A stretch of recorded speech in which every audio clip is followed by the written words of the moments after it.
आज हम लोग फ्रिक्शन स्टार्ट करेंगे। कोई बताएगा क्या होता है friction? Sir, a contact force which opposes motion. Contact force which opposes motion, ऐसा कुछ। और कोई? हर टाइम अपोज नहीं करता।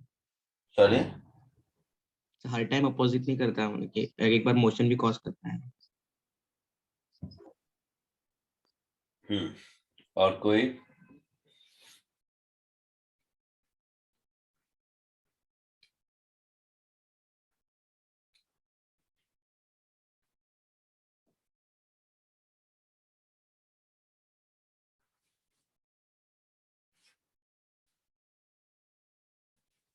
देखो,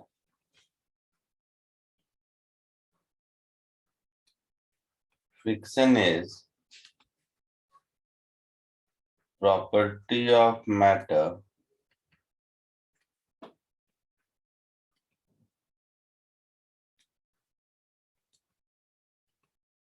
in its solid state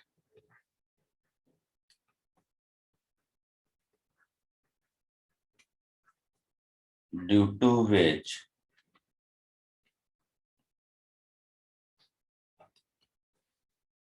it opposes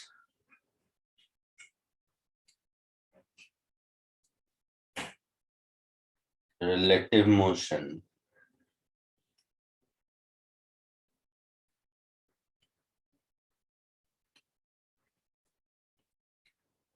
or potential relative motion।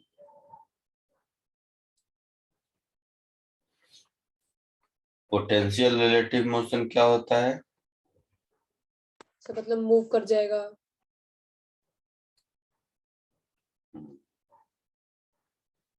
So friction motion का अपोज नहीं करता है, फ्रिक्शन रिलेटिव मोशन का अपोज करता है या फिर पोटेंशियल रिलेटिव मोशन का अपोज करता है। पोटेंशियल रिलेटिव मोशन मीन्स जिधर मूव करने का पोटेंशियल है, टेंडेंसी है। ठीक है, अच्छा, जैसे समझने के लिए ऐसे समझो,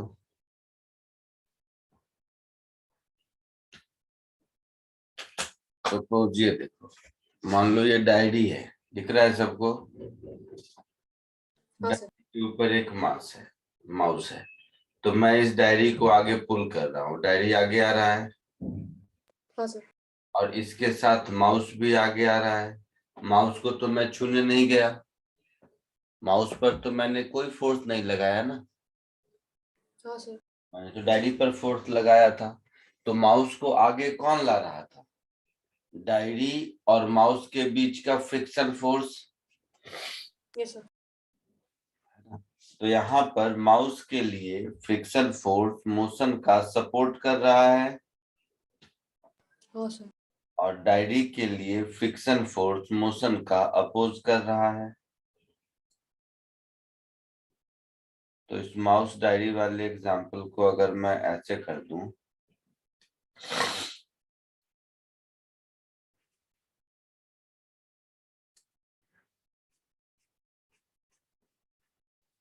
ये एक ब्लॉक है ए और ये एक ब्लॉक है बी। तो बी को अगर मैं आगे पुल कर रहा हूं,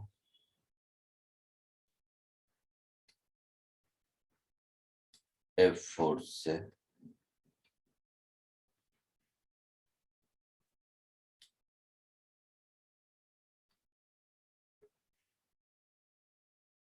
तो ए और बी के बीच का फ्रिक्शन, ए और बी के बीच का फ्रिक्शन ए पर आगे की ओर लगेगा,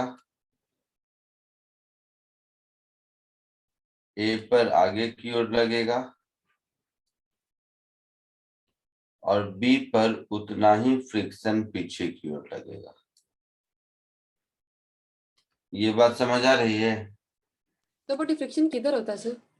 बी का ए के साइड वाले सरफेस पे किधर? दोनों का जो कांटेक्ट सरफेस है, जो कॉमन सरफेस ऑफ कांटेक्ट है, उस पर लगता है। तो ए और बी के कॉमन सरफेस ऑफ कांटेक्ट पर ए के बॉटम सरफेस पर और बी के अपर सरफेस पर टेंजेंशियल डायरेक्शन में फ्रिक्शन लगेगा। सर बट ए के अपोजिट सरफेस पे वो क्यों आता है? क्या? सर वो ए के जो नीचे वाला सरफेस है सर उस पे फ्रिक्शन आएगा ही क्यों, मतलब इस डायरेक्शन में? न्यूटन थर्ड लॉ, बी ए पर जितना फ्रिक्शन लगाएगा ए बी पर उतना ही फ्रिक्शन लगाएगा।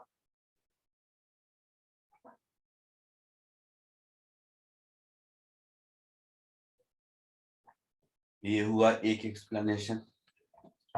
दूसरा एक्सप्लेनेशन इसका हुआ कि जब टायर, आपके गाड़ी का जो टायर है, तो टायर फ्रिक्शन रोड पर लगाता है, रोड टायर पर लगाता है, तो टायर घिसता है और रोड भी घिसता है। हाँ सर। नंबर 3, तीसरा एक्सप्लेनेशन, इन दोनों हाथ को मूव करो तो दोनों में गर्मी लगती है, दोनों पर फ्रिक्शन लगता है, किसी एक हाँ सर। पे लगता है। नंबर 3, बचपन में वो मोरल साइंस में स्टोरी पढ़ते थे ना, कुएं में रस्सी बांधकर जब नीचे ऊपर करते थे तो कुएं का साइड ऊपर का जो वो पत्थर है और रस्सी है, पत्थर भी घसता था और रस्सी भी टूटता था, याद है? ये सर। फ्रिक्शन हमेशा दोनों सरफेस पर लगता है। कोई डाउट? सर मतलब सर हम लोगों ने फोर्स लगाया तो फिर ए पी बी को पीछे खींचने की कोशिश करेगा तो बी ए को आगे धक्का मार देगा। नहीं, क्या बोले तो धक्का मारेगा नहीं पता मुझे।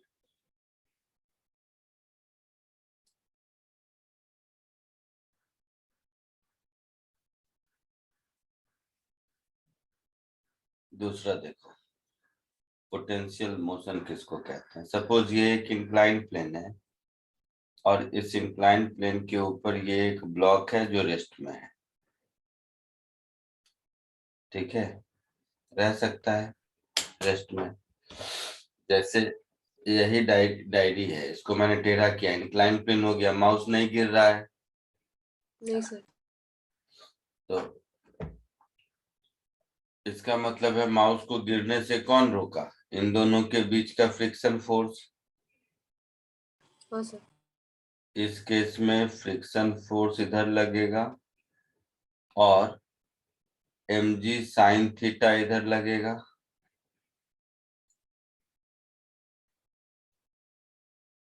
और ऑब्जेक्ट रेस्ट पर है, तो इसमें ऑब्जेक्ट मोशन पर नहीं है, रेस्ट पर है, बट फ्रिक्शन फोर्स इसके पोटेंशियल मोशन को रोक रहा है। आई बात समझ में? हाँ सर। तो ये रिलेटिव मोशन और पोटेंशियल रिलेटिव मोशन का कॉन्सेप्ट कुछ क्लियर हुआ? ये sir.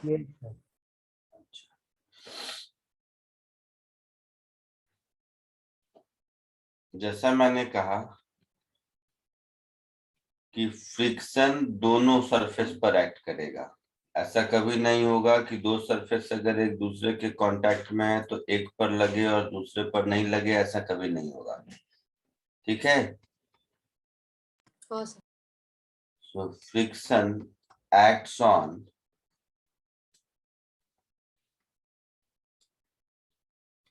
both surfaces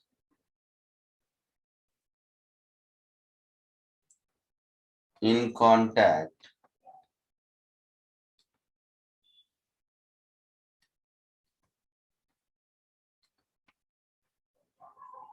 in opposite direction.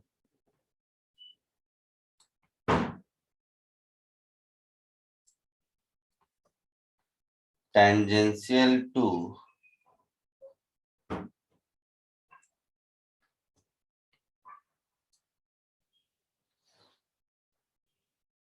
surface of contact.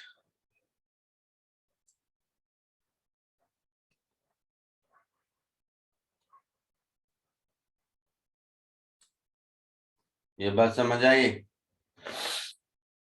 Yes sir. इतना जल्दी से कॉपी कर लो, फिर आगे बढ़ते हैं।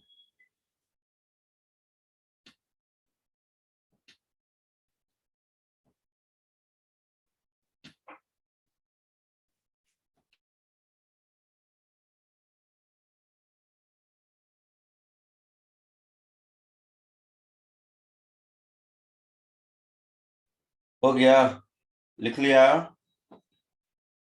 हाँ सर। आगे बढ़ूं? ये सर।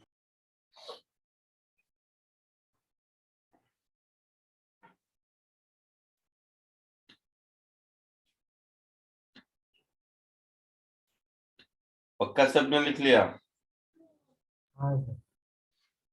अच्छा चलो, एक ऐसे ही आप लोगों को समझाने के लिए एक क्विज समझ लो, छोटा सा।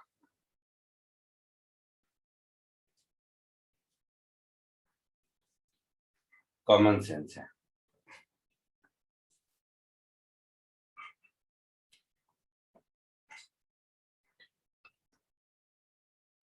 ये एक व्हील है, ठीक है?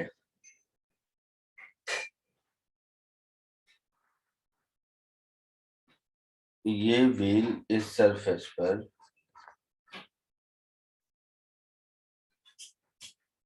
ओमेगा स्पीड से घूम रहा है और v स्पीड से आगे भी जा रहा है।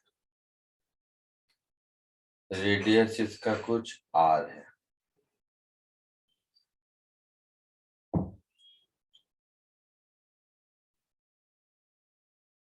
और v की वैल्यू r ओमेगा के बराबर है। तो इसमें फ्रिक्शन कहाँ होगा? तो इस- बॉटम। बॉटम ही होगा, वो तो स्वाभाविक है, टॉप पे नहीं होगा। इस पॉइंट पे फ्रिक्शन का डायरेक्शन किधर होगा? राइट, लेफ्ट, किधर? Sir right. Sir right. Right. कैसे मालूम राइट होगा बेटा? सर क्योंकि ब्लॉक आगे जाना सर, लाइक जैसे घूमेगा तो पीछे फ्लिप करना चाहेगा, बट फिर लाइक उसको आगे जाना है तो फ्रिक्शन आगे एक्ट कर रहा होगा। सुनो, इस पॉइंट P की अगर वेलोसिटी देखें तो ट्रांसलेशन के कारण v इधर होगा और इसके रोटेशन के कारण r ओमेगा इधर होगा।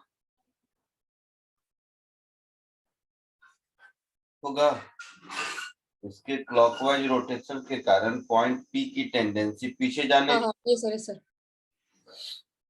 है या ना? हाँ सर। तो ध्यान से अगर देखोगे तो v और r ओमेगा के इक्वल है। इसका मतलब है पॉइंट P तो रेस्ट पर है, मोशन हो ही नहीं रहा है ना? नहीं हो रहा है ना? फिर तो फ्रिक्शन एक्ट नहीं करेगा। आया समझ में कुछ? Yes sir. सर कैसे सर, ये नहीं समझा। राइट सर, मेरे को भी सर ये चीज समझ गई बट कैसे वो नहीं समझा, मतलब। दिमाग लगाओ।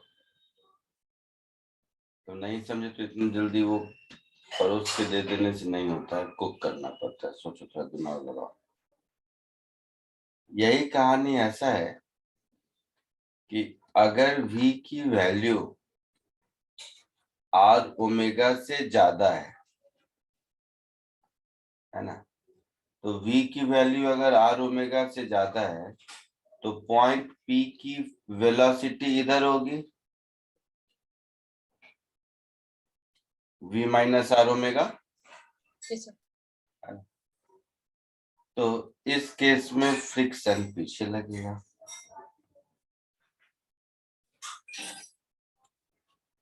ठीक है, चमका कुछ? हाँ सर। यही अगर ऐसा है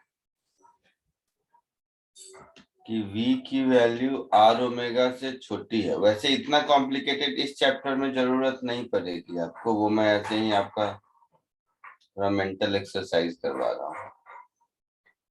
v अगर लेस देन r ओमेगा है तो ये जो पॉइंट ऑफ कांटेक्ट है इसकी वेलोसिटी इधर होगी,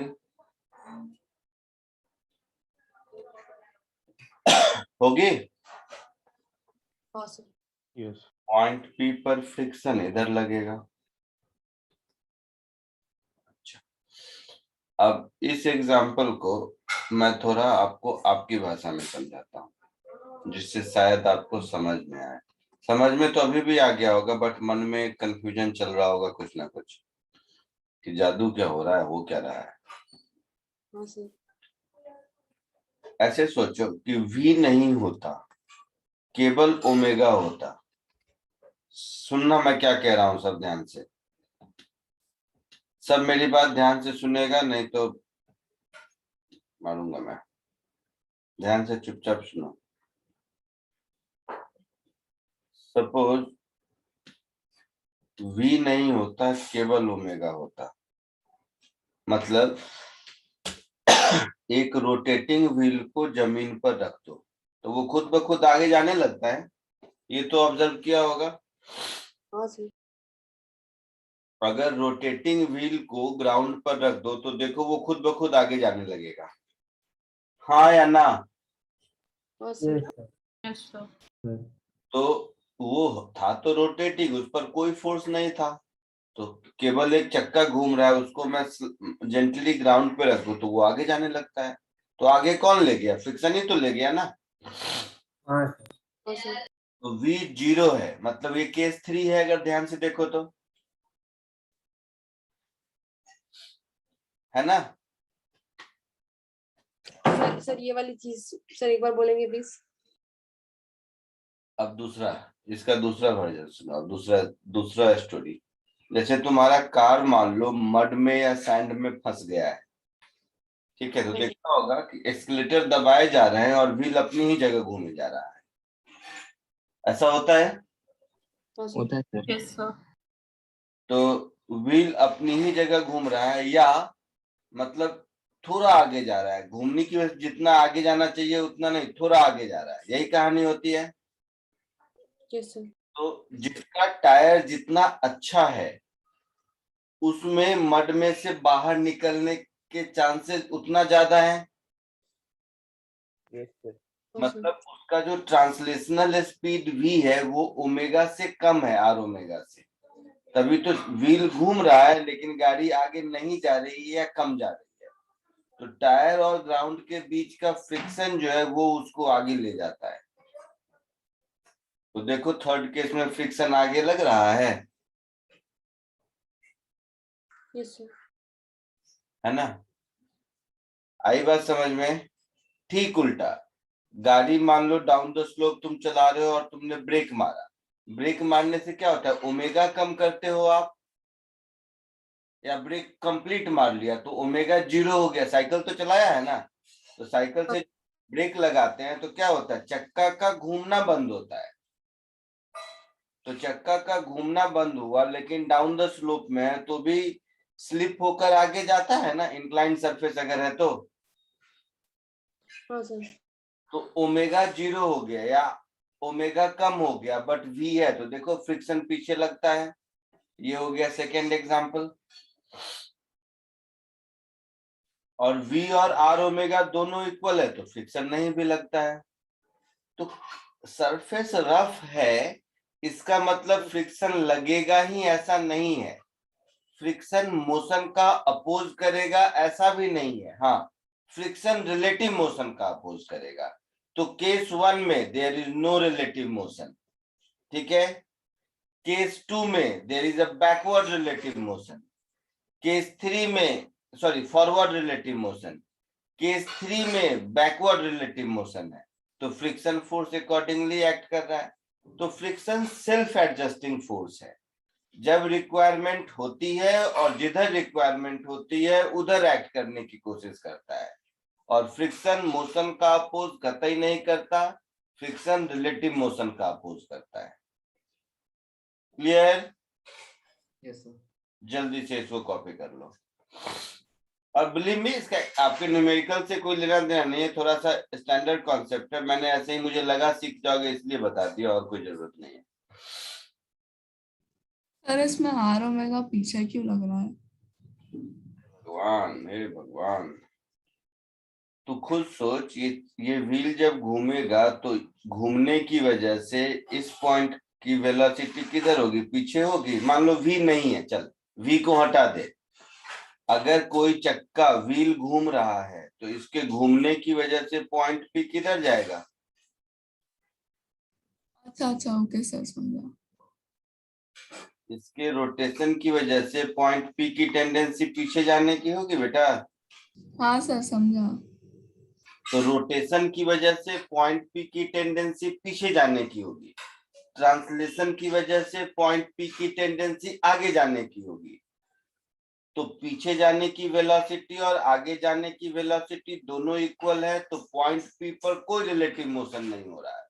ओवरऑल ऑब्जेक्ट आगे जा रहा है, that's a different story all together, but point P पर रिलेटिव मोशन नहीं हो रहा है। जैसे मैंने माउस का एग्जांपल दिया, तो मैं बुक को अगर खींच रहा हूं तो माउस और बुक के बीच रिलेटिव मोशन नहीं है, बट वो आगे तो समझ लो मेरी बात, मैं क्या कह रहा हूँ। हाँ हाँ सर समझा। पॉइंट पी पर रिलेटिव मोशन नहीं है, इसका ये मतलब नहीं है कि ऑब्जेक्ट आगे पीछे नहीं जाएगा, ऑब्जेक्ट आगे जाएगा। ऑब्जेक्ट तीनों ही केस में आगे जा रहा है। हाँ कार तीनों ही केस में आगे जा रही है। फर्स्ट केस में विदाउट स्लिपिंग जा रही है, सेकेंड केस में इसको हम लोग विग्रेटर फॉरवर्ड स्लिपिंग बोलेंगे, और थर्ड केस को बैकवर्ड स्लिपिंग बोलेंगे। ठीक है सर। आगे बढ़े, हो गया? सर एक सेकंड कॉपी करना है। करो जल्दी।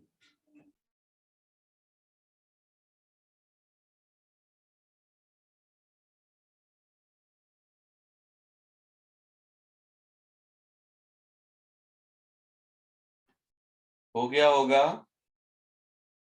Yes sir.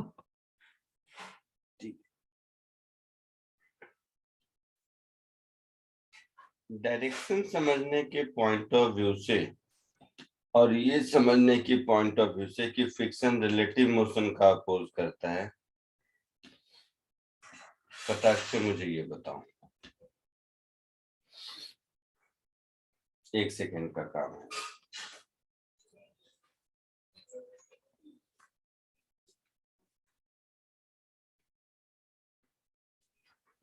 सर हो गया।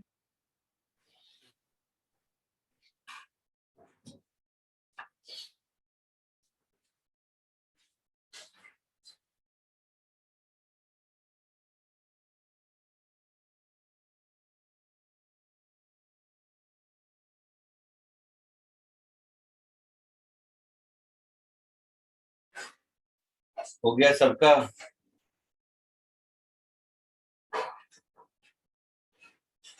Yes sir. ए की वेलोसिटी 10 मीटर पर सेकेंड है और बी की 20 मीटर पर सेकेंड है। तो बी पर बैठकर अगर देखोगे तो ए किधर जाता हुआ दिखेगा? सर पीछे। तो ए पर फ्रिक्शन फोर्स आगे लगेगा, लगेगा? Yes sir. हाँ सर। ए पर बैठकर बी को देखोगे, बी किधर जाता हुआ दिखेगा? आगे। आगे। तो ए बी पर फ्रिक्शन इधर लगाएगा, उतना ही न्यूटन थर्ड लॉ। ग्राउंड पर बैठ के बी को देखोगे तो बी किधर जाता हुआ दिखेगा? आगे। फ्रिक्शन फोर्स 2 इधर लगेगा। अगर ए और बी दोनों की वेलोसिटी 10 मीटर पर सेकेंड होती तो फ्रिक्शन फोर्स 0। लगता ही नहीं। या कहानी उल्टी होती, ए का 20 और बी का 10 होता तो फ्रिक्शन का डायरेक्शन ए बी पर उल्टा हो जाता। Yes sir. ये कॉन्सेप्ट बैठ गया दिमाग में कि फ्रिक्शन मोशन का नहीं रिलेटिव मोशन का अपोज करता है।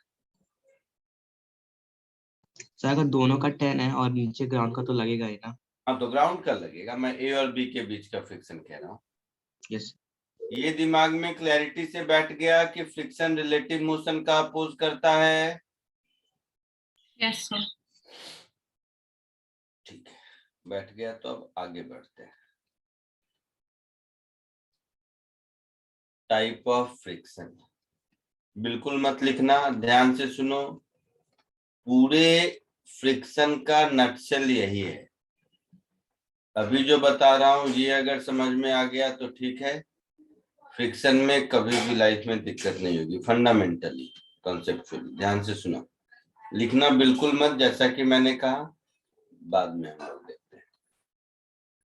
ये एक ब्लॉक है, मान लो ये एक्सपेरिमेंट है, ये एक एक्सपेरिमेंट है जिसको मैं समझाने की कोशिश करता हूँ।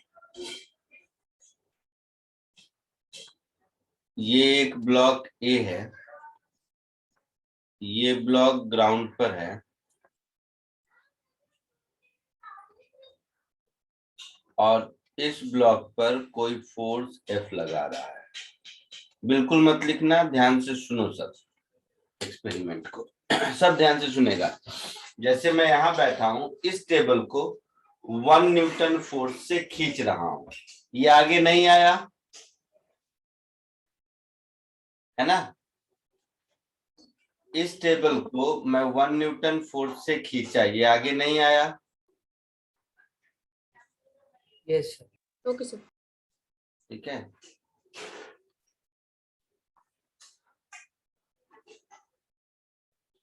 तो मतलब अब लैब में एक्सपेरिमेंट कर नहीं सकते तो आपको ऐसे ही दिखाएंगे। ये हुआ अप्लाइड फोर्स जो मैंने F लिखा है, और इधर हुआ फ्रिक्शन फोर्स, ये टेबल बना रहा हूं मैं। तो मैंने 1 न्यूटन से इसको खींचा बट ये आगे नहीं आया, मतलब फ्रिक्शन, जब मैंने फोर्स 1 न्यूटन लगाया तो फ्रिक्शन फोर्स भी 1 न्यूटन ही लग रहा था, न कम न ज्यादा, आया ना। हाँ सर। Yes, sir. अब मैंने अपने एफर्ट को इंक्रीज किया, अब मैं 2 न्यूटन से खींच रहा हूं, फिर आगे नहीं आया। मतलब जब मैंने अपना फोर्स इंक्रीज करके 2 न्यूटन कर दिया तो फ्रिक्शन भी खुद को इंक्रीज करके 2 न्यूटन कर लिया, यही मतलब हुआ इसका। Yes sir.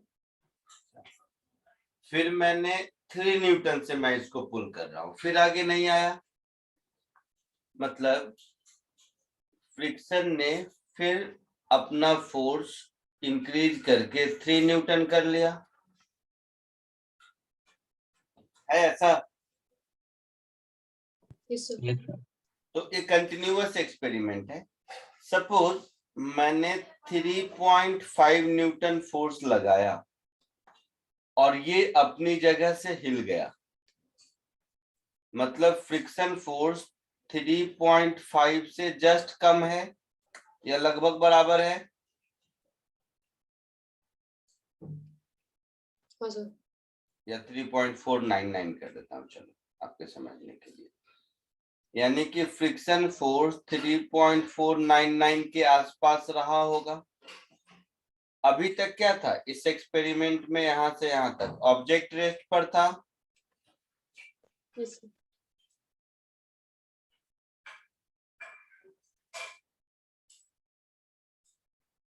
यहां पर क्या हुआ, ऑब्जेक्ट जस्ट मोशन स्टार्ट किया, है ना। हाँ सर। तो मोशन जस्ट स्टार्टेड।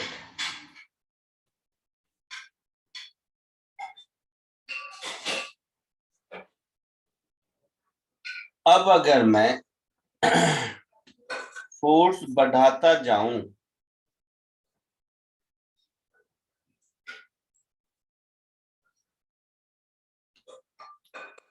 मतलब अब मान लो मैंने 4 न्यूटन का फोर्स लगाया, तो फ्रिक्शन फोर्स इससे थोड़ा कम 3.48 न्यूटन लगेगा। वो कम का क्या है कहानी मैं समझाता हूँ। फिर मैंने मान लो फ्रिक्शन 5 न्यूटन, फोर्स 5 न्यूटन लगाया, इस फ्रिक्शन फोर्स में कोई चेंज नहीं होगा, ये अब भी उतना ही लगेगा। अब मैं फोर्स 6 न्यूटन बढ़ा दिया, इस फ्रिक्शन फोर्स में कोई चेंज नहीं होगा, ये इतना ही लगेगा। और इस प्रोसेस में ऑब्जेक्ट मोशन में होगा, हाँ सर।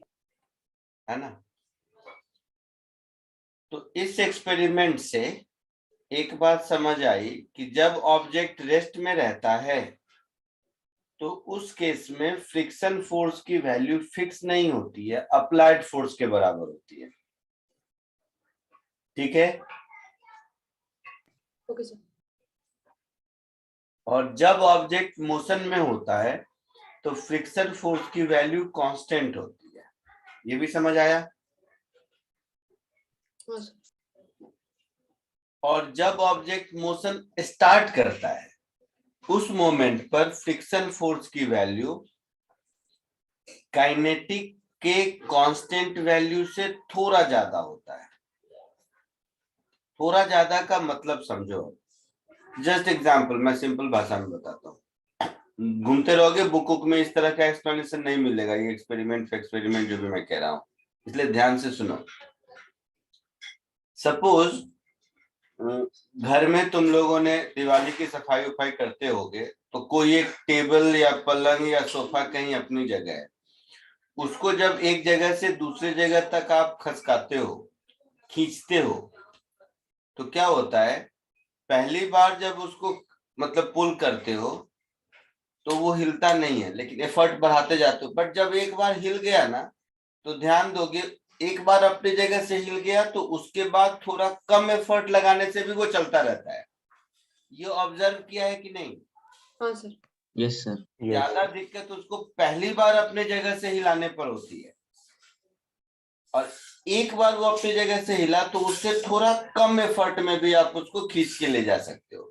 इसका मतलब है कि इस मोशन को जस्ट स्टार्ट करते वक्त मुझे ज्यादा रेजिस्टेंस ओवरकम करना पड़ता है, लेकिन एक बार मोशन स्टार्ट हो गया तब जिस रेजिस्टेंस को ओवरकम करना है वो उससे थोड़ा कम है।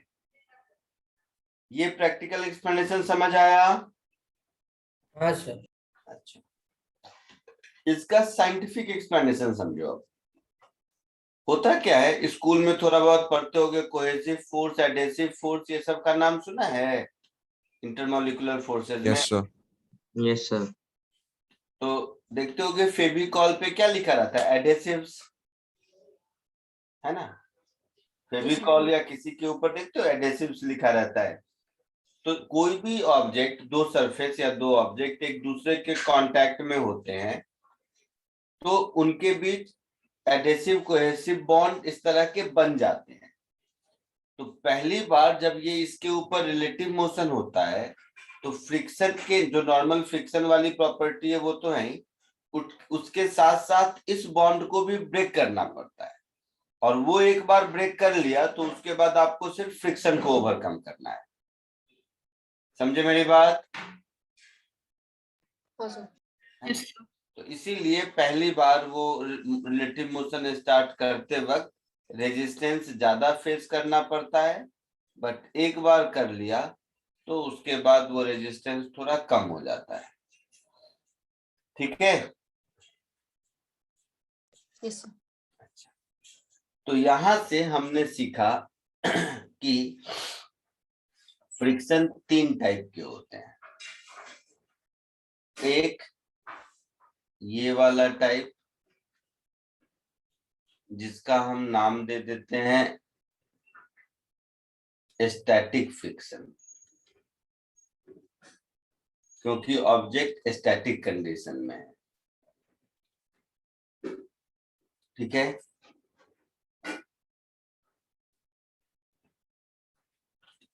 इस वाले स्टोरी का नाम है काइनेटिक फ्रिक्शन, क्योंकि ऑब्जेक्ट मूविंग कंडीशन में है। ठीक है? Yes sir.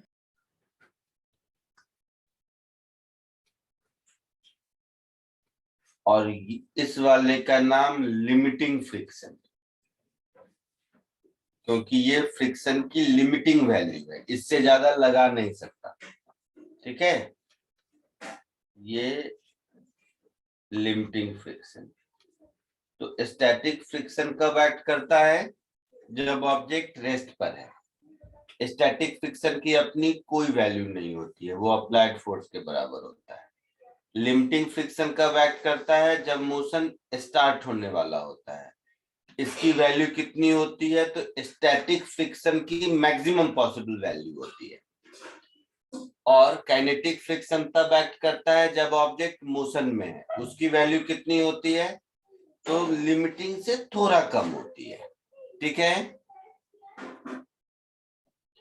तो जब ऑब्जेक्ट रेस्ट में है तो उस मोमेंट पर फ्रिक्शन फोर्स और अप्लाइड फोर्स इन दोनों की वैल्यू हमेशा इक्वल रहेगी, ये 45 डिग्री रहेगा। तो इस ग्राफ में इसी एक्सपेरिमेंट का समझो ये ग्राफ है, तो इस ग्राफ का ये वाला जो पोर्शन है यही पोर्शन स्टैटिक फ्रिक्शन है ऐसा? हाँ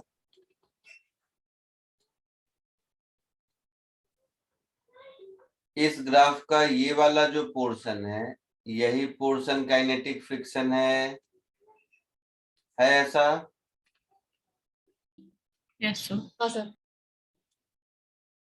और इस ग्राफ का जो ये वाला स्टैंड अलोन पॉइंट ये वाला पोर्शन है यही लिमिटिंग फ्रिक्शन है।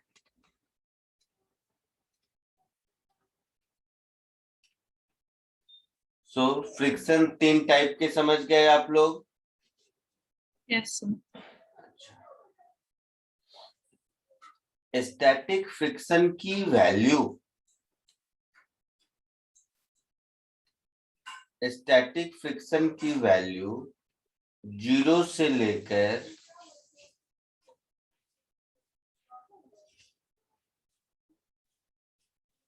स्टैटिक का जो एक मैक्सिमम वैल्यू है वहां तक होता है। ये बात समझ आया? हाँ सर।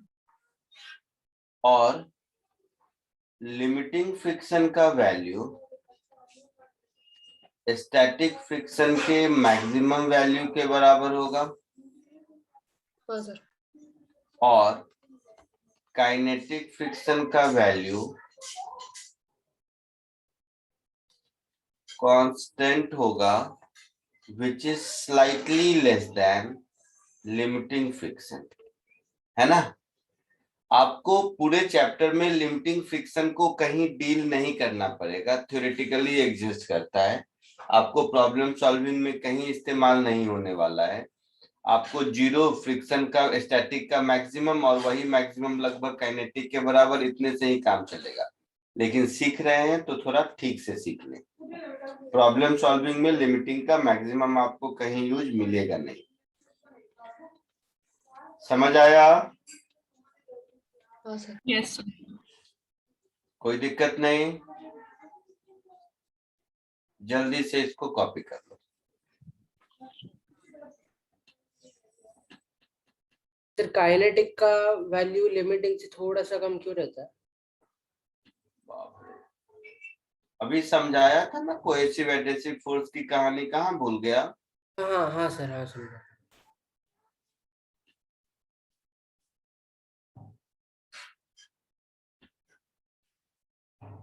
ठीक है, कॉपी कर दीजिए।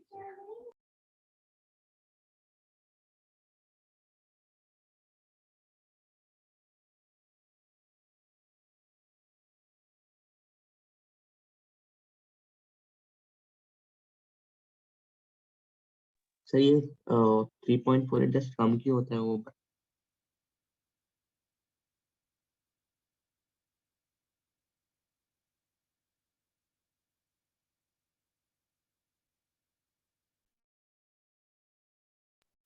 बोलो क्या बोला?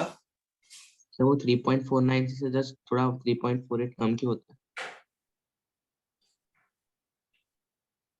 ये तुम लोग तीसरी बार पूछ रहे हो। मैंने अभी बताया था ना कोहेसिव और एडहेसिव फोर्स की कहानी। Yes sir. पहली बार दो सरफेस के बीच कांटेक्ट को आई मीन हाँ यस समझ हाँ याद करने है। के लिए फ्रिक्शन के साथ साथ उस तरह के इंटरमॉलिक्यूलर फोर्सेस को ब्रेक करने पड़ते हैं। Yes sir. तो पहली बार मोशन स्टार्ट करते वक्त ज्यादा रेजिस्टेंस झेलना पड़ता है, बट एक बार मोशन स्टार्ट हो गया तो वो रेजिस्टेंस कम हो जाता है। सिखाया था ना? Yes sir.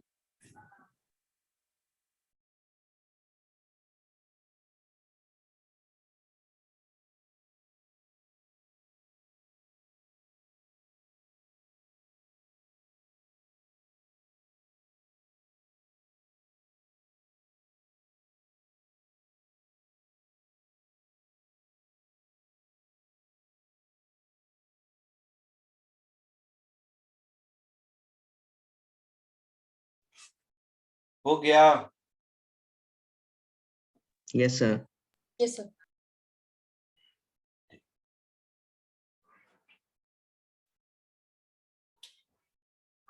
अब टाइप्स ऑफ फ्रिक्शन के बाद law of friction.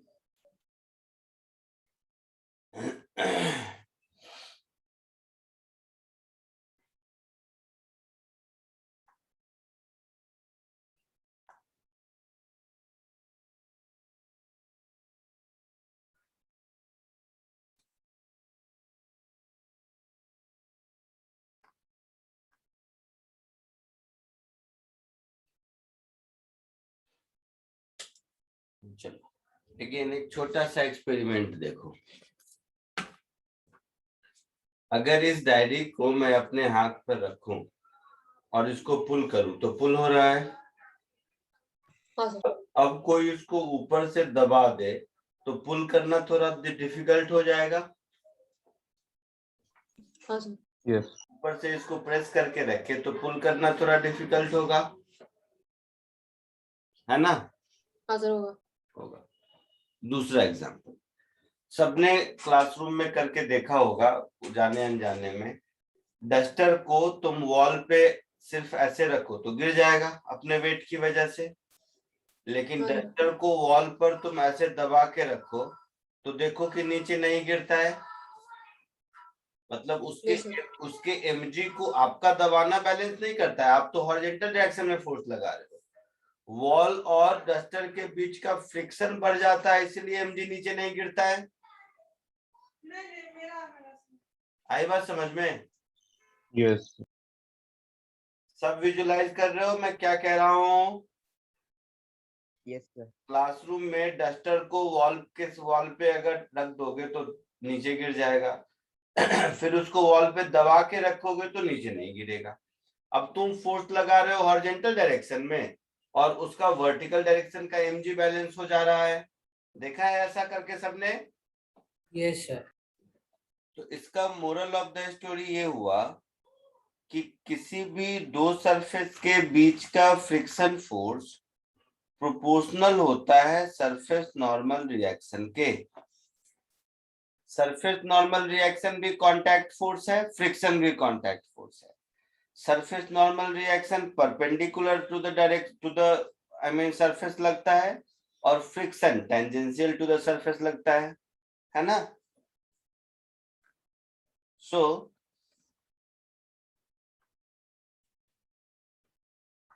Friction force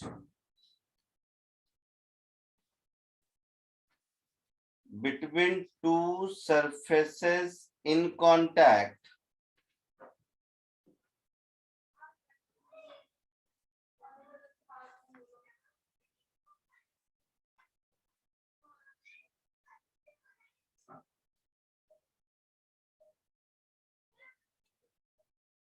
is proportional to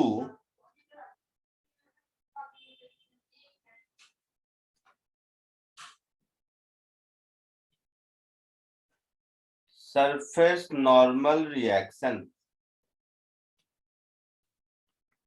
clear है? So friction force is equal to some constant into n। ये जो सम कांस्टेंट प्रोपोर्शनलिटी कांस्टेंट है, इस प्रोपोर्शनलिटी कांस्टेंट को हम लोग कोएफिशिएंट ऑफ फ्रिक्शन कहते हैं।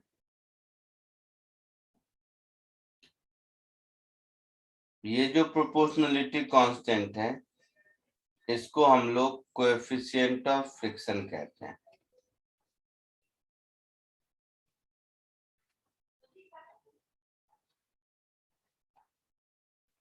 ठीक है? ठीक है? Yes, sir. Yes, sir. तो कोएफिशिएंट ऑफ फ्रिक्शन भी तीन टाइप का होगा, म्यू एस, म्यू एल और म्यू के। इसको हम लोग बोलते हैं कोएफिशिएंट ऑफ स्टैटिक फ्रिक्शन।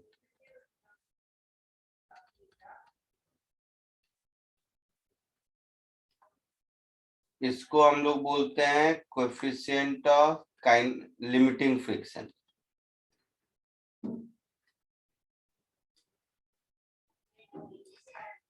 और इसको हम लोग बोलते हैं कोएफिशिएंट ऑफ काइनेटिक फ्रिक्शन। ठीक है,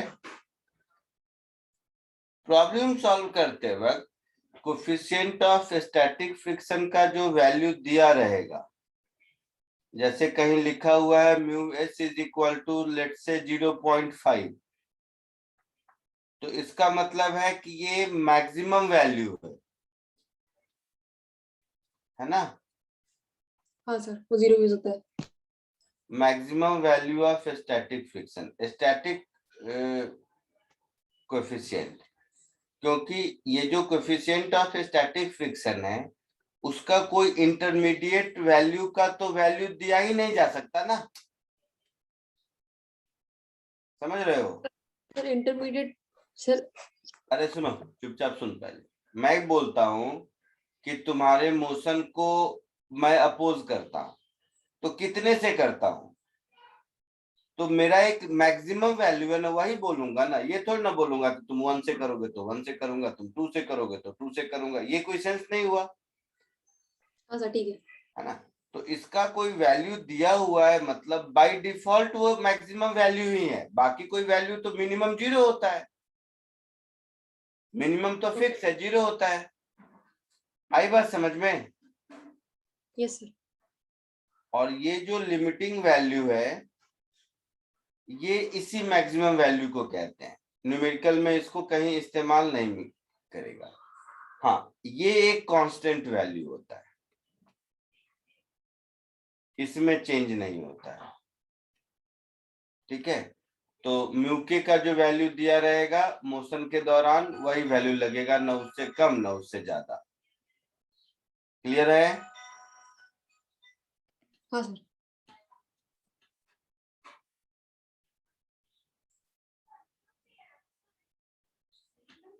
है ना? अगर मैं बोलूं कि पासिंग मार्क्स 30 है, पासिंग मार्क्स 30 है अगर, और तुमने पास किया है, तो इसका मतलब कितना मार्क्स है नहीं बोल सकते ना, 30 से ज्यादा इतना ही बोल सकते हैं। आई बात Yes, समझ में?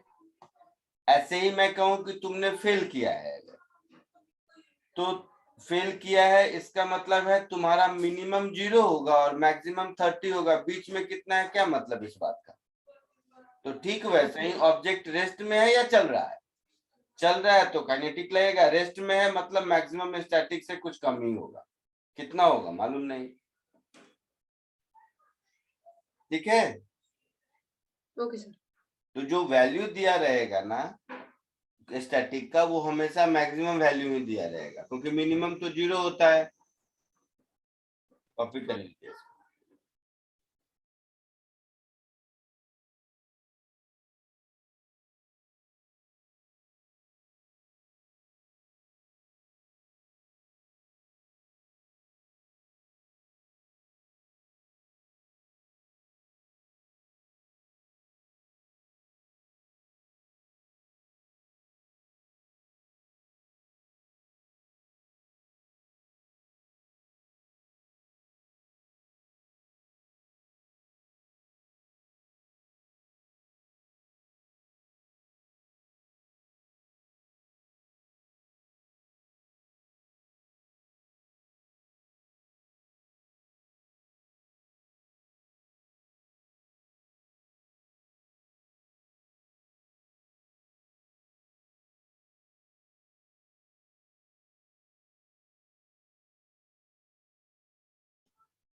लिख लिया सबने? हाँ सर। आगे बढ़े? एक सेकंड सर, एक सेकंड, वो लास्ट का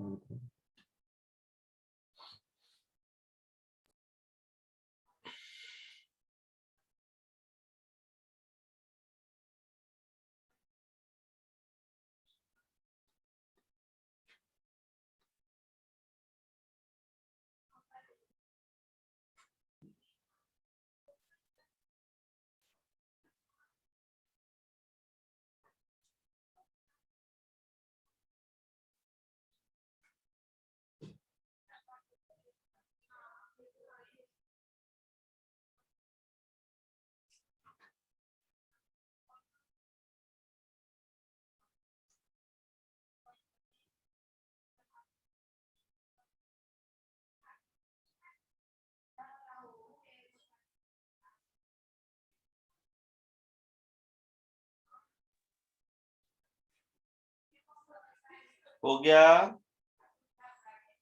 यस सर। सर हो गया। यस सर हो गया।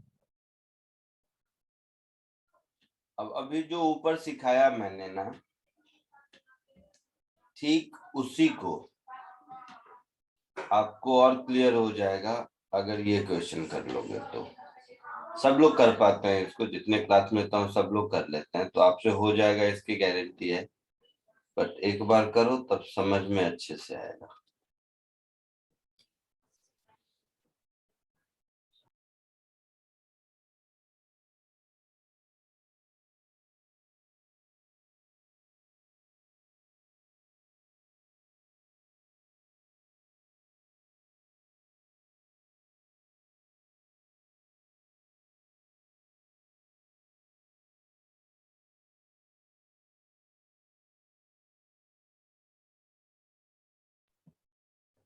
हो गया होगा सबको?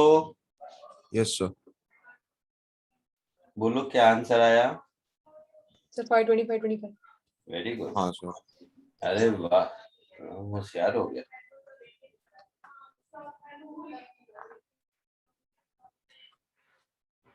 ये फोर्स F लग रहा है इधर, और फ्रिक्शन इधर लगेगा। यही कहानी होगी। Yes sir. N ऊपर लगेगा, कितना 5 kg है, तो 50 न्यूटन नीचे लगेगा। यस यही है। अच्छा,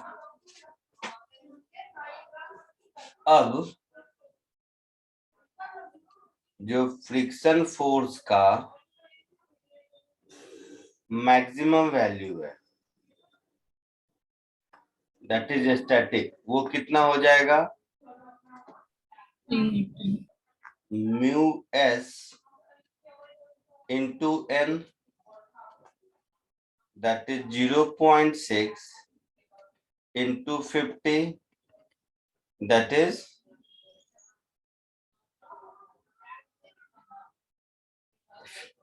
30 न्यूटन। यस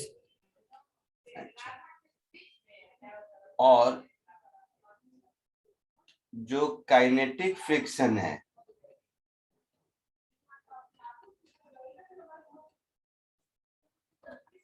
ये म्यू के इंटू एन होगा। म्यू के कितना है? 0.5 इंटू 50,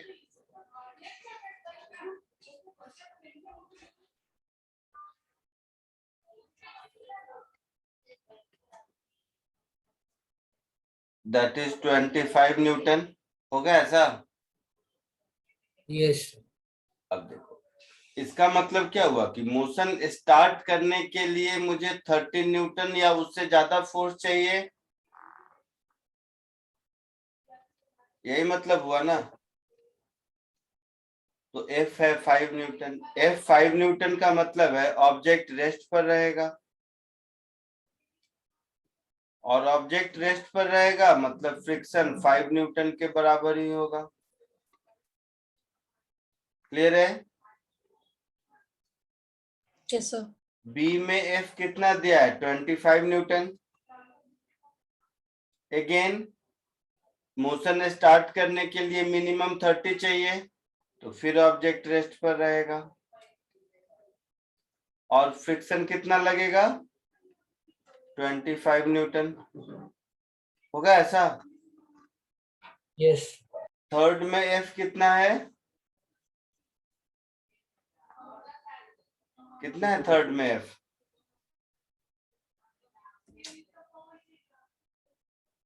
क्वेश्चन भी नहीं 25। लोग। 50 न्यूटन है, हाँ यस सर। तो 50 न्यूटन है। अब ये 50 30 से ज्यादा है, मतलब Yes, sir. ऑब्जेक्ट मोशन में होगा। हाँ सर। और ऑब्जेक्ट मोशन में है तो फ्रिक्शन काइनेटिक लगेगा, हाँ सर।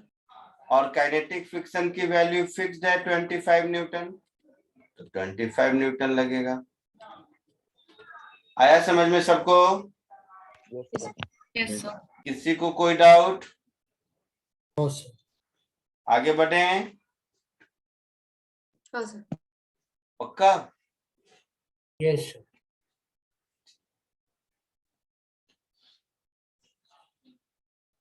अब एक चीज देखो,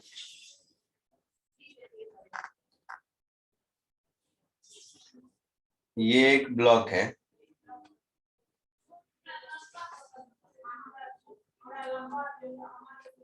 देखना तुम लोगों से मैं खुद करवाऊंगा, मैं कुछ नहीं बोलने वाला।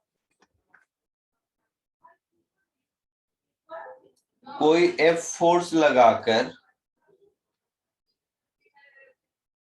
हॉरिजॉन्टल से थीटा एंगल पर इसको पुल कर रहा है, मास m है, ठीक है। हाँ सर। ब्लॉक और सरफेस के बीच फ्रिक्शन म्यू है। तो देखो, प्रॉब्लम सॉल्विंग में मैं बार बार बोल रहा हूँ, वो तो थ्योरी समझाना था इसलिए वैसी कहानी सुनाई मैंने। Problem solving point of view से क्या होगा कि मोस्ट ऑफ द प्रॉब्लम में 99% प्रॉब्लम में क्या होगा, म्यू का सिंगल वैल्यू लिखा होगा, ठीक है। तो Yes, जब म्यू का सिंगल वैल्यू लिखा है मतलब वही काइनेटिक है और वही स्टैटिक का मैक्सिमम भी है, ठीक है। Okay sir. जैसे मैंने म्यू लिख दिया, तो म्यू एन से ऊपर फोर्स होगा तो मोशन होगा, म्यू एन से नीचे होगा तो मोशन नहीं होगा, एक ही बढ़िया। बट थ्योरेटिकली जो होता है वो मैं ऊपर पढ़ाया आपको। तो ब्लॉक और ग्राउंड के बीच का फ्रिक्शन कोएफिशिएंट म्यू है। आपसे पूछा है find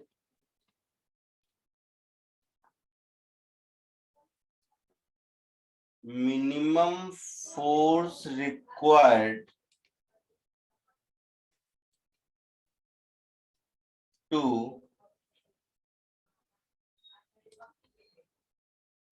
pull the block।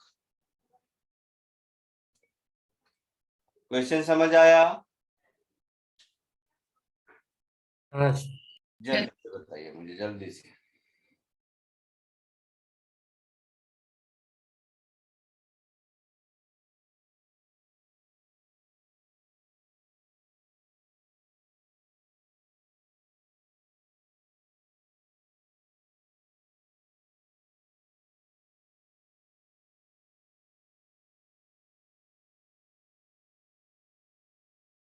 Sir इसके ऊपर वाला क्वेश्चन आप दिखा सकते हैं क्या? मैंने उसका क्वेश्चन स्टेटमेंट नहीं लिखा है।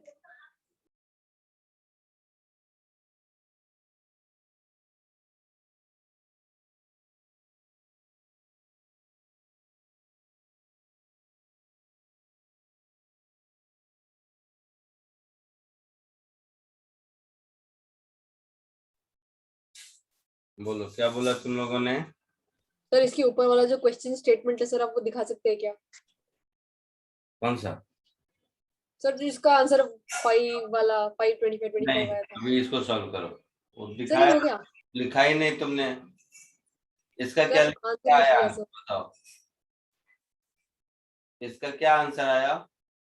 तो mu upon cos theta into mg minus f sin theta. F पूछा है और एफ में आंसर है तुम्हारा, सोच लो इसी से। Sir mu M G by under root 1 plus mu square.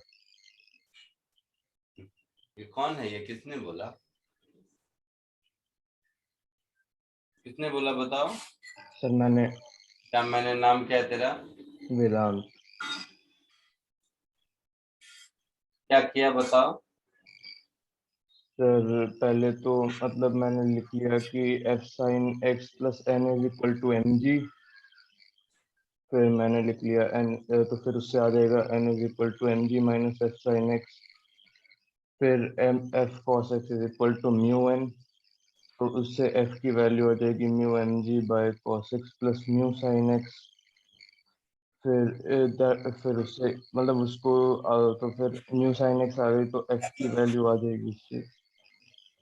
किसने कहा? तुम लोग अपने मन से तुम लोग ना।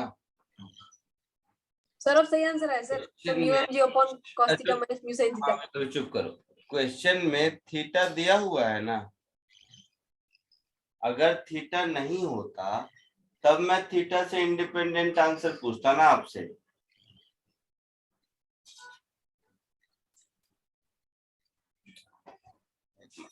चलो देखो एनीवे फिर थीटा तो अच्छा हाँ ओके देखो इधर।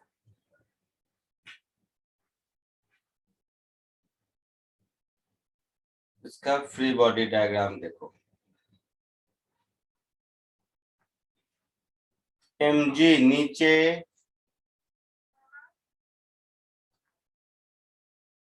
फ्रिक्शन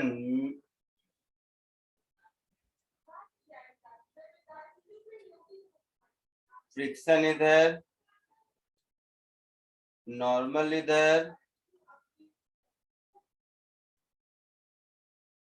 एफ ये है और थीटा ये है। तो एफ का ये वाला कंपोनेंट एफ कॉस थीटा और एफ का ये वाला कंपोनेंट एफ साइन थीटा। ठीक है। हाँ सर। हाँ sir.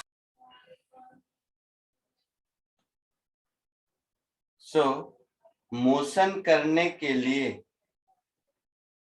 n plus F sine theta ये तो एग्जैक्टली mg के बराबर होगा। Yes, sir. मतलब n की value mg minus F sine theta होगी। कोई दिक्कत है ना? हाँ सर।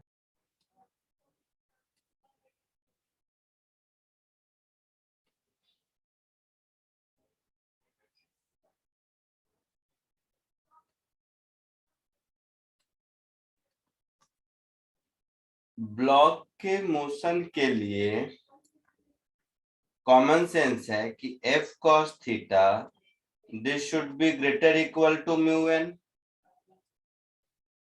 Yes, sir. है ना? तो यहां से मुझे मिल जाएगा F cos theta should be greater equal to mu, N की जगह लिख देता हूं mg minus F sine theta. हाँ सर। इसको इधर ले आओ।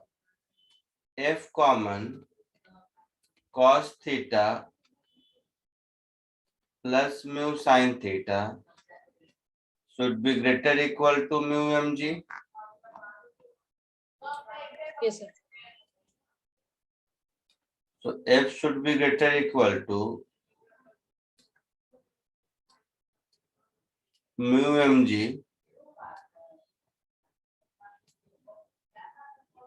सर यही आया था sir.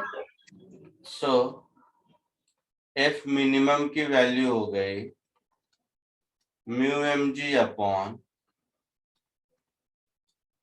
cos theta plus mu sine theta. Sir तो समझ मतलब में? इसमें मैंने वैसे कर दिया था कि मैक्सिमम वैल्यू लगा दी थी कि cos x प्लस म्यू मैं साइन समझ x। गया था इसीलिए मैं पूछा था ना तुमसे, मैं समझ गया था कि तुमने क्या किया। कोई डाउट किसी को? नहीं सर। आगे बढ़ूं? आगे बढ़ूं? आगे बढ़े? नहीं सर, सर इसका मैंने क्वेश्चन नहीं लिखा सर, प्लीज क्वेश्चन दिखा दीजिए। बट नहीं, बाद में लिखना।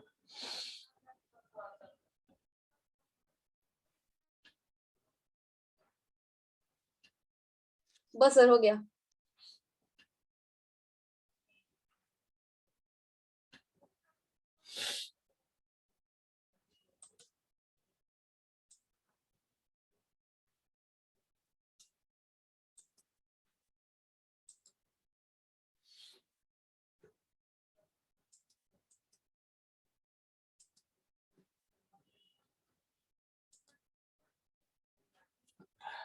आगे बढ़े?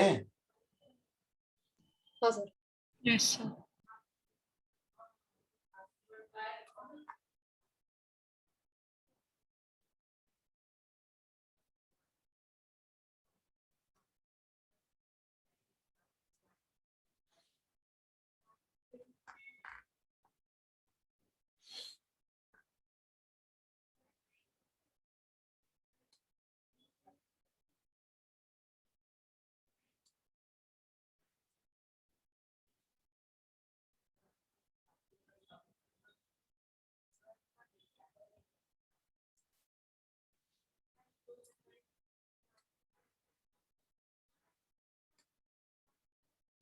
Find the minimum force required to push the block.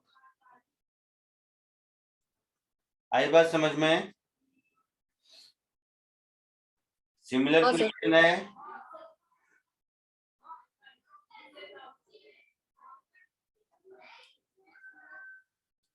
Similar question तो है। असल में सर पहले पुल था ना सर ये, अच्छा पुश है, ओके ओके।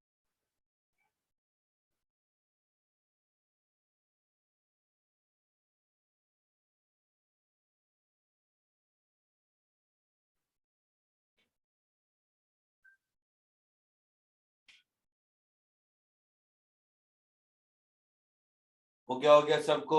हो गया होगा। हाँ सर हो गया। सिमिलर है जैसा किया था। हाँ सर बस माइनस है।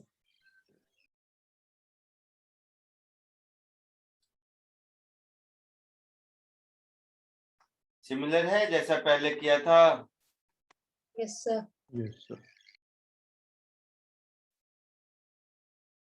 बोलोगे सर इतना इजी क्वेश्चन क्यों दिया? तुम लोगों के दिमाग में यही चल रहा होगा कि सर तो बहुत इजी इजी पढ़ाते हैं। नहीं सर, हाँ चल रहा होगा। नहीं सर, पुलिंग और पुशिंग कौन सा इजी है सर, वो हमें समझाने के लिए किया है। हाँ बहुत बढ़िया, मजा आ गया, अब समझी। तो वो जो स्कूल में पढ़ते थे ना हम लोग कि pull is always easier to push, उसका मैथमेटिकल एनालिसिस समझ में आ जाएगा आपको अभी। आई बात समझ में? हाँ सर। तो same story, F cos theta should be greater equal to friction that is mu N, और एन यहाँ पर हो जाएगा M G plus F sine theta, हो जाएगा। Yes sir. बोल बाकी जनता। Yes. Yes sir. F common cos theta minus mu sin theta, this is greater equal to mu mg, so f should be greater equal to mu mg upon cos theta minus mu sin theta, है ना? हाँ sir. तो ये f minimum हो जाएगा push करने के लिए। Yes Yes, sir.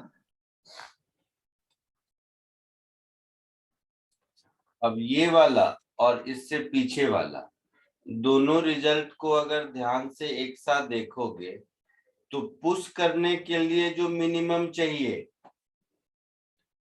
वो ज्यादा है पुल करने के लिए जो मिनिमम चाहिए उससे, है या ना? Minimum force to push at a certain given angle is always greater than minimum force to pull a block at same angle, है ऐसा?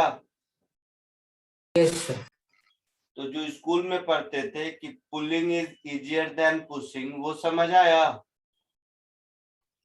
यस। यहाँ तक कोई दिक्कत? आगे बढ़ूं? Yes sir. अब इस क्वेश्चन को मैं ऐसा कर देता हूं,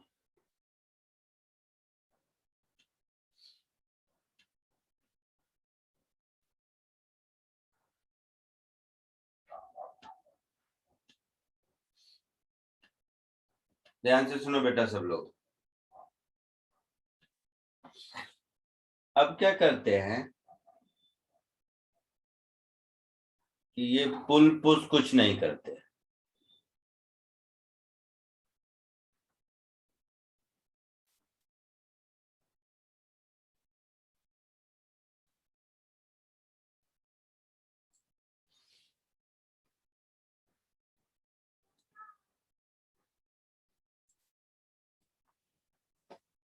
अब मैं कहूं find minimum force required to slide the block, ठीक है? स्लाइड मतलब सर क्या? स्लाइड मतलब फिसलना। हाँ सर, सर अपने आप से? नहीं, मिनिमम फोर्स रिक्वायर्ड तो अपने आप से कैसे हुआ? इंग्लिश तुम लोगों का कमजोर है। सर कौन से, मतलब कुछ लिखा नहीं है डायरेक्ट। हाँ सर, मतलब हम लोग फोर्स ये लगाएंगे देखो, कि प्लेन को इसके गिरा लिए- देंगे या क्या? ओ बेवकूफ, देखो बताता हूँ क्या इसका मतलब क्या हुआ कि आपको दिमाग लगाना है। जैसे घर में तुम्हें सोफा घसकाना होता है तो तुमको दिमाग लगाना है ना कि पुल करना है, पुश करना है, क्या करना है, किधर करना है। तो तुम्हें एक ब्लॉक दे दिया, एक सरफेस दिया, कहो मिनिमम एफर्ट लगाओ जिससे कि ये सरकना शुरू करे। ठीक है, सुनो चुपचाप चुपचाप ध्यान से सुनो, मैं समझ गया तुम लोग। तो अभी हमने ऊपर देखा था कि पुलिंग इज इजियर, देखा था। Yes sir. Yes, sir. तो ये पक्का हो गया कि हम पुल करेंगे, ये पक्का हो गया कि हम पुल करेंगे। Yes yes sir. सर। अभी ये पक्का नहीं है कि किधर करेंगे तो एफर्ट मिनिमम होगा, बट पुल करेंगे ये पक्का हो गया। क्योंकि पुश करेंगे तो पुश का मिनिमम पुल के मिनिमम से ज्यादा है, हाँ या ना? हाँ सर। Yes, sir. तो मैं ऊपर दो कहानी इसलिए कराया कि आप ये क्वेश्चन कर सको। अगर आप लोग ज्यादा होशियार होते तो मैं सीधे यही क्वेश्चन देता, ऊपर का दो नहीं कराता, बट ये स्टेप बाय स्टेप है। हम लोगों ने देखा कि minimum force required to pull the block ये हो जाता था म्यू एम जी अपॉन, बोलो क्या था? cos theta minus mu sin theta. Cos theta plus plus mu sine theta, ये मिनिमम था, देखा था। पुश, हाँ सर, हाँ सर। पुश में तो इससे भी ज्यादा था। हाँ सर, नहीं पुलिंग का ही मिनिमम। हाँ, तो ये पुल का जो मिनिमम होगा वो मिनिमम है। अब हम ध्यान लगाएंगे, इसमें म्यू का हम कुछ कर नहीं सकते, कांस्टेंट है। एम जी कांस्टेंट है, हम कुछ कर नहीं सकते।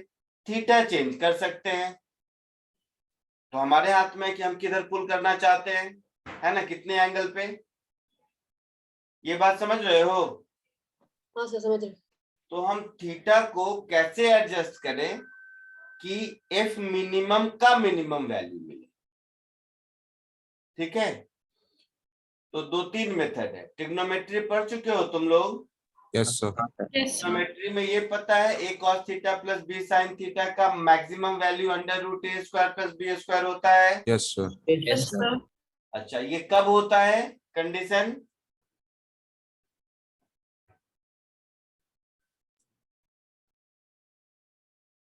कोई भी expression a cos theta plus b sin theta का maximum value under root a square plus b square होता है, ये तो सीख लिया आप लोगों ने हाँ सर। Yes, sir. कि अंडर, लेकिन ये कब होता है, किस कंडीशन पे होगा ये मैक्सिमम? सर एक मिनट। सर ए और बी कांस्टेंट सर। बट आधा अधूरा सीखता है तुम लोग। जितना तुम लोग को साइंटिस्ट बनना होता है फिजिक्स में ही पूछता है क्यों कैसे ऐसे। मैथ्स वाले सर से नहीं पूछा कि a cos theta plus b sin theta का अरे एक मिनट सर, वही लिख रही हूँ एक minute. Maximum value under root a square plus b square है और minimum under root a square minus b square है। Minimum minus of under root a square plus b square, तो मिनिमम को छोड़ो, मैक्सिमम मुझे बताओ कि under root a square plus b square maximum कहाँ से आया और किस कंडीशन पे होगा? Sir cos alpha plus beta by 2 is equal to 1। Alpha beta क्या है, क्या बोलते हो तुम लोग? चलो तुम लोग मैथ सीखो पहले, चल मैथ सीख तुम लोग, फिजिक्स तो बाद में, और नहीं तो कैलकुलस से भी कर सकते हैं, कैलकुलस से भी कर सकते हैं।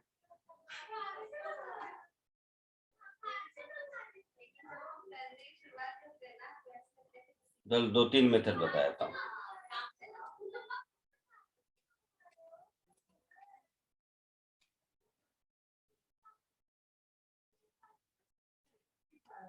देखो कैसे बताऊं, कैलकुलस वाला या ट्रिग्नोमेट्री वाला, जल्दी बोलो फटाफट। ट्रिग्नोमेट्री, तो चलो ट्रिग्नोमेट्री पहले।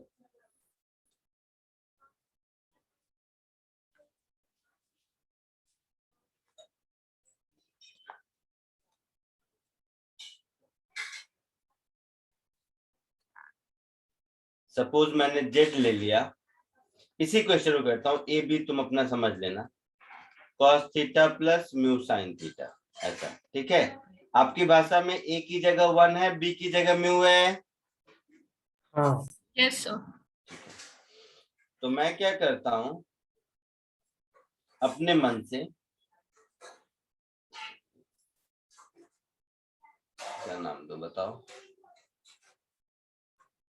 इसका 1 को मान लेता हूं capital A cos alpha suppose is equal to 1, और capital A sign alpha is equal to mu, अपने मन से मान लिया, ठीक है।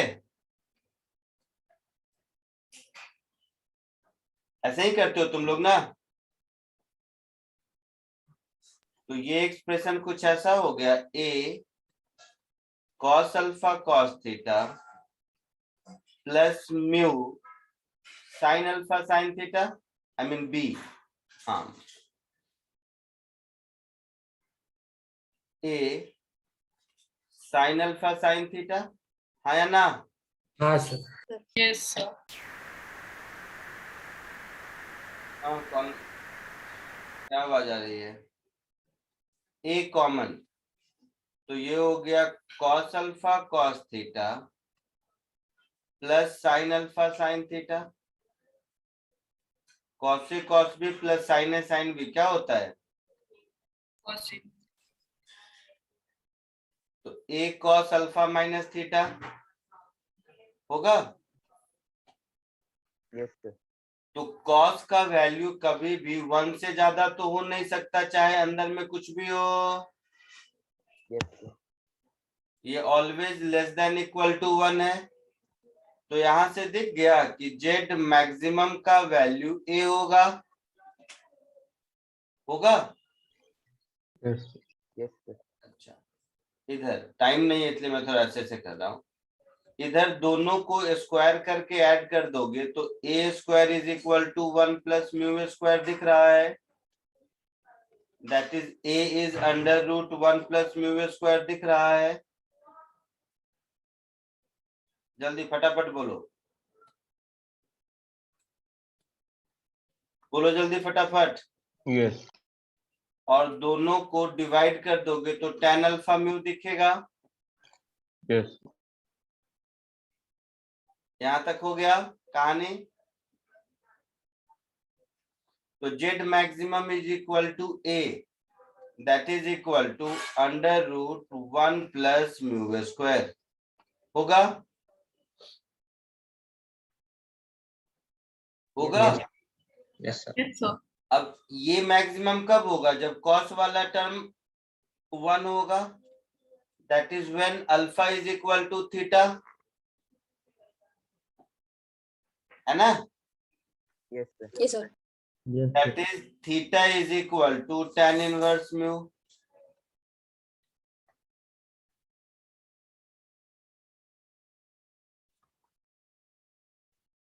है ना। Right. Yes, sir. क्लियर है, ये समझ आया। Yes, sir. हम लोग आंसर पे बढ़ते हैं। तो मेरा एफ मिनिमम का आंसर क्या होगा, mu M G upon under root 1 plus mu square. किसी बच्चे ने फर्स्ट क्वेश्चन में मुझे ये आंसर बोला था, याद है। Yes, sir. बोल बेटा, जो इसने बोला था वो है या नहीं। यस तो देखो, वो पुल पुश बोल दिया तब नहीं, मिनिमम फोर्स टू स्लाइड जिसमें कुछ नहीं दिया है तब ये हम आंसर बोलेंगे। जब थीटा डिफाइन कर दिए तो मेरा तो थीटा के टर्म में आंसर आना चाहिए।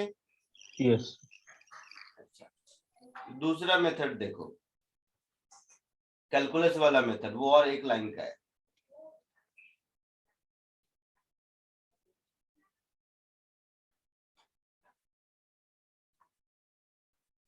कैलकुलस में मैक्सिमम मिनिमम पढ़े हो। Yes, sir. तो जेड हमने लिखा था, क्या था, cos theta plus mu sine theta था, ऐसा। Yes, sir. Yes, sir. So for z to be maximum, dz by d theta should be 0. तो cos का डिफरेंशियल माइनस साइन और साइन का cos, this is equal to 0. हाँ sir.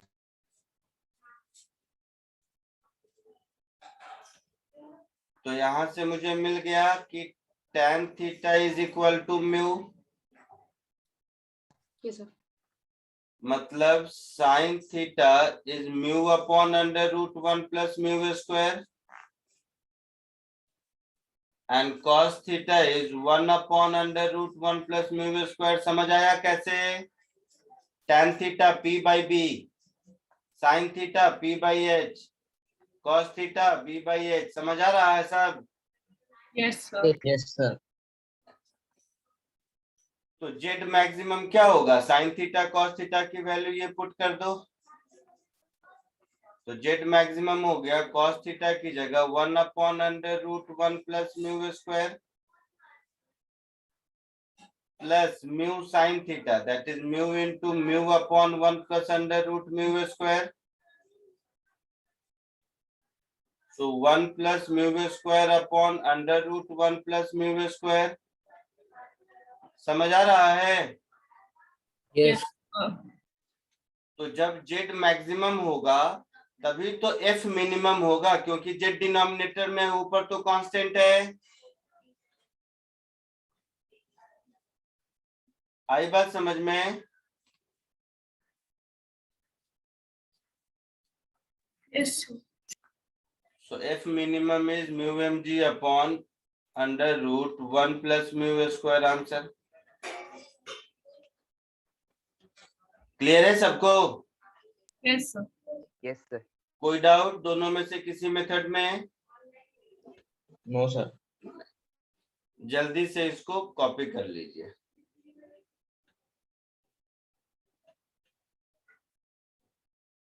जल्दी से इसको कॉपी कर लीजिए. अच्छा यहीं से करना है ना? हाँ.